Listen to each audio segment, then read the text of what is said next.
I thank the Secretary General for his briefing, and now I will make a statement in my capacity as Minister of Foreign Affairs of the Russian Federation.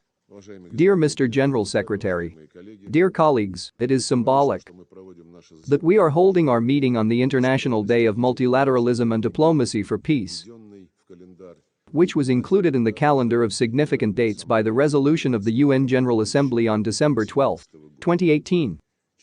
In 2 weeks we will celebrate the 78th anniversary of the victory in World War II, the defeat of Nazi Germany, to which my country made a decisive contribution with the support of the Allies, laid the foundation for the post-war international order. Its legal basis was the UN Charter, and our organization itself, embodying true multilateralism, has acquired a central, coordinating role in world politics. For almost 80 years of its existence, the UN has been fulfilling the most important mission entrusted to it by the Founding Fathers for several decades. The basic mutual understanding of the 5 permanent members of the Security Council on the supremacy of the purposes and principles of the UN Charter guaranteed global security, and thus, this created the conditions for truly multilateral cooperation, regulated by the universally recognized norms of international law. The UN-centric system is now in deep crisis. The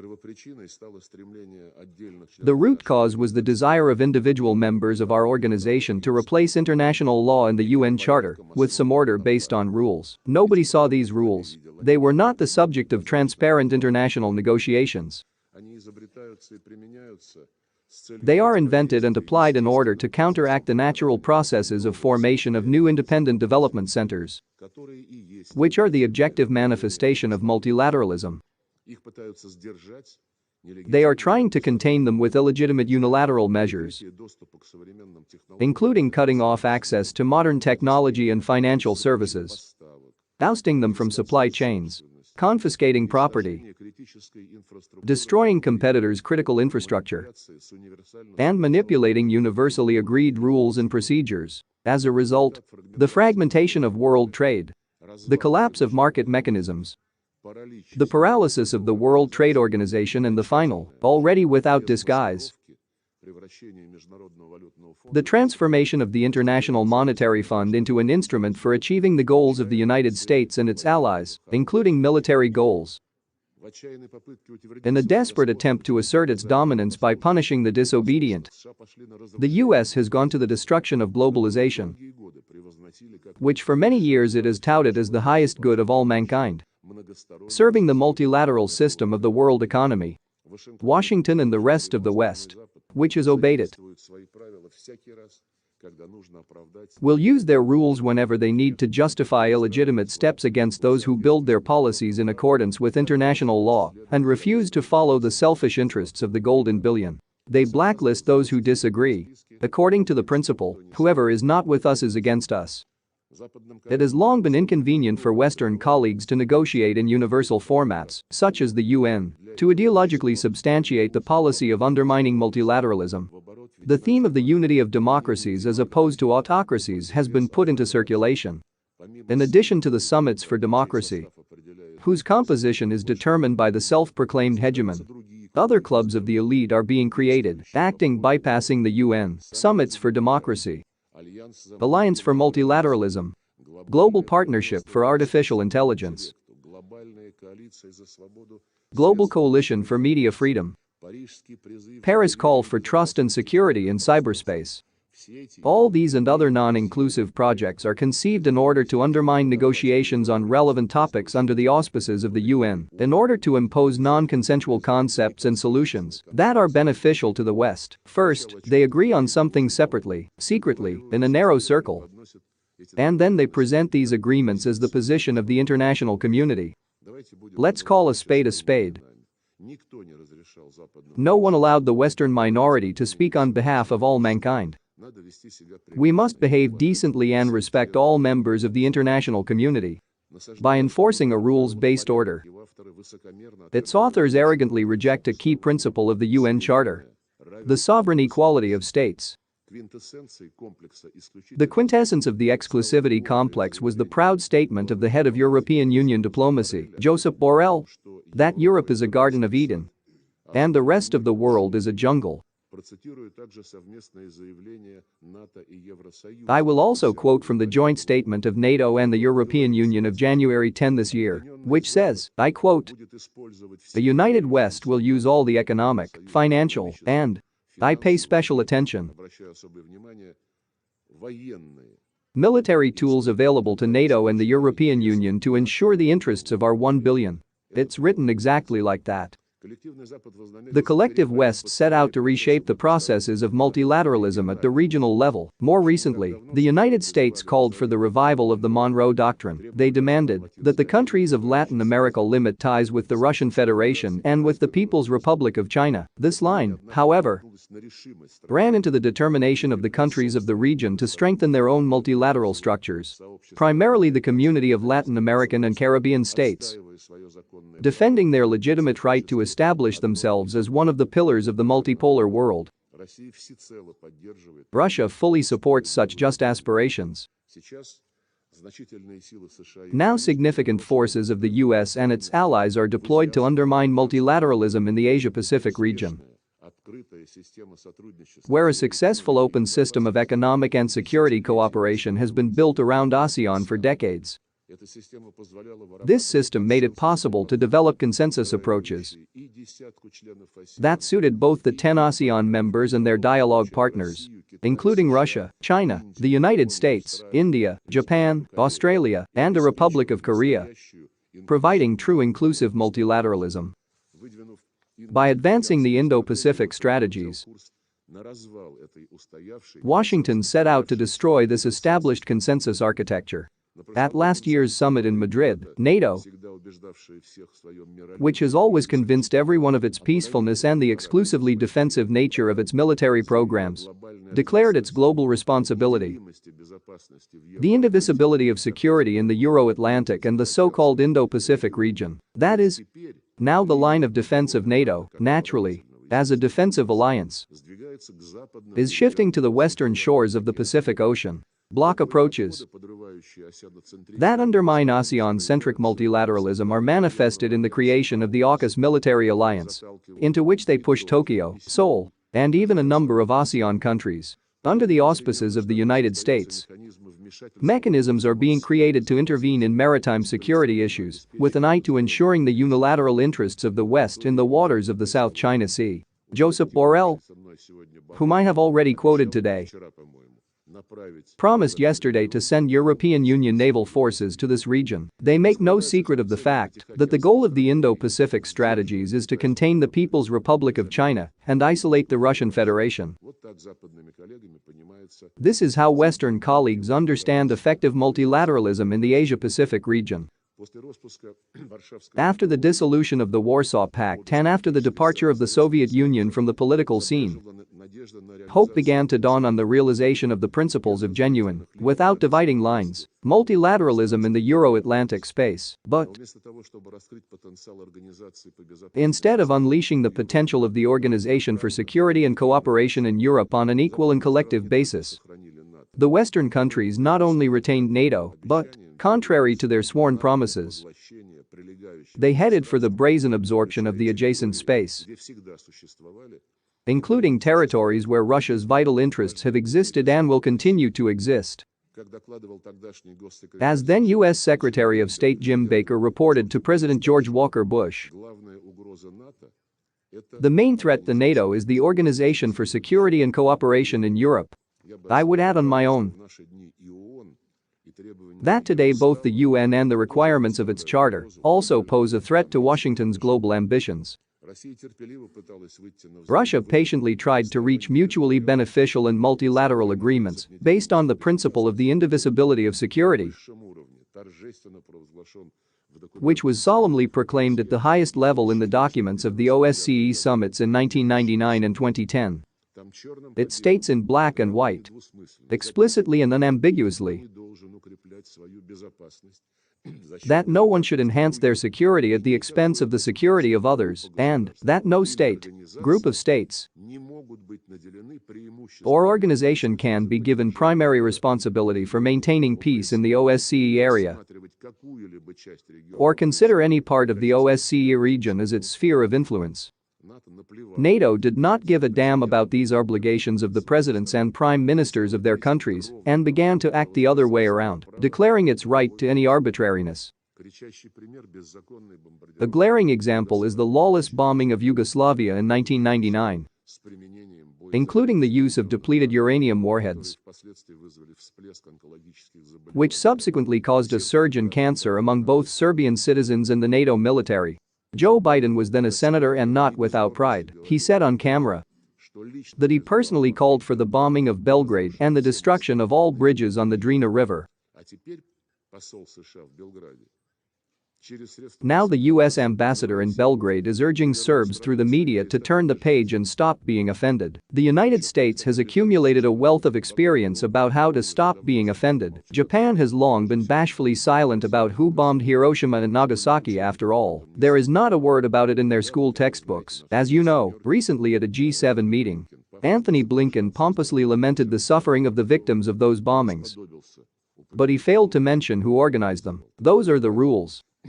And no one dares to argue with them. After World War II, there were dozens of criminal Washington military adventures without any attempt to secure multilateral legitimacy. Why? If there are rules that no one knows? The shameful invasion of Iraq by the US-led coalition in 2003 was carried out in violation of the UN Charter, as was the aggression against Libya in 2011. The result is the destruction of statehood, hundreds of thousands of dead, rampant terrorism. The US intervention in the affairs of the post-Soviet states was a flagrant violation of the UN Charter. Color revolutions were organized in Georgia and Kyrgyzstan. A bloody coup in Kiev in February 2014. In the same row are attempts to seize power by force in Belarus in 2020. The Anglo-Saxons, who confidently led the entire West, not only justify all these criminal adventures, but also flaunt their line of promoting democracy. But, again, according to their own rules, in Kosovo they recognize its independence without any referendum. They do not recognize Crimea, although there was a referendum. They urge not to touch the Falklands Malvinas. After all, there was a referendum there. As Minister cleverly recently stated, that's funny. In order to abandon double standards, we call on everyone to be guided by the consensus agreements agreed within the framework of the 1970 UN Declaration on Principles of International Law. That remains in force. It clearly proclaims the need to respect the sovereignty and territorial integrity of those states that, I quote, respect the principle of equal rights and self-determination of peoples, and that have governments representing all the people living in a given territory. It is obvious to any impartial observer that the Nazi Kiev regime can in no way be considered as representing the inhabitants of the territories who refused to accept the results of the bloody coup d'etat in February 2014 and against whom the putschists unleashed a war for this. Just as Pristina cannot claim to represent the interests of the Kosovo Serbs, to whom the European Union has promised autonomy, just as Berlin and Paris have promised special status to the Donbas. The result of these promises is well known. Well said by our Secretary General in his address to the Second Summit for Democracy on March 29, I quote, "Democracy flows from the UN Charter, and, his first words, we, the peoples, reflect the fundamental source of legitimate power, the consent of those who are ruled. The consent. I will emphasize this again. To stop the war unleashed as a result of a coup in eastern Ukraine. Multilateral efforts were made in the interests of a peaceful settlement, embodied in a Security Council resolution that unanimously approved the Minsk agreements. These agreements were trampled underfoot by Kiev and its Western masters, who themselves recently cynically and even proudly admitted that they never intended to fulfill them. And they only wanted to buy time to pump Ukraine into weapons against Russia. Thus, a violation of the multilateral obligation of all members of the UN, which is enshrined in its charter, which requires all countries to comply with Security Council resolutions, was publicly proclaimed. Our consistent actions to prevent confrontation, including President Putin's December 2021 proposals to agree on multilateral mutual security guarantees, have been arrogantly rejected. They told us that no one can prevent NATO from taking Ukraine into its arms. All the years after the coup, despite our insistent demands, none of the Western masters of the Kiev regime pulled Poroshenko, Zelensky, or the Verkhovna Rada of Ukraine. When the Russian language, Russian education, Russian mass media, and, in general, Russian cultural and religious traditions were consistently destroyed by law, in direct violation of the Constitution of Ukraine and universal conventions on the rights of national minorities. In parallel, the Kiev regime introduced a theory and practice of Nazism legislatively and in everyday life. Without hesitation, they organized magnificent torchlight processions in the center of Kiev and other cities under the banners of SS divisions. The West was silent and rubbed its hands. What was happening fully fit into the plans of the United States to use the frankly racist regime nurtured by them, in the hope of weakening Russia in every possible way, in line with the strategic course to eliminate competitors, to undermine any scenarios that imply the establishment of fair multilateralism in world affairs. Today it is clear to everyone, although not everyone is talking about it out loud, this is not about Ukraine at all, but about how international relations will continue to be built through the formation of a stable consensus based on a balance of interests, or through aggressive and explosive promotion of hegemony. The Ukrainian issue cannot be considered in isolation from the geopolitical context. Multilateralism presupposes respect for the UN Charter and all the interconnectedness of its principles, as mentioned above. Russia has clearly explained the tasks that it pursues within the framework of a special military operation to eliminate the threats created by NATO for years to our security directly on our borders, and to protect the people whom they have deprived of the rights proclaimed by multilateral conventions, to protect them from direct threats of extermination publicly declared by the Kiev regime and expulsions from the territories where their ancestors lived for centuries. We honestly said what and for whom we are fighting. Against the background of the hysteria whipped up by the US and the European Union, I would like to ask in contrast, what did Washington and NATO do in Yugoslavia, Iraq, Libya? Were there threats to their security, their culture, their religion, their languages? What multilateral norms were they guided by? Declaring Kosovo's independence in violation of OSCE principles, destroying the stable economically prosperous states of Iraq and Libya, located 10,000 miles from the American coast. The multilateral system was threatened by the shameless attempts of Western states to subjugate the secretariats of the UN and other international institutions. There has always been a quantitative imbalance in favor of the West. But until recently the Secretariat tried to remain neutral. Today, this imbalance has taken on a chronic character,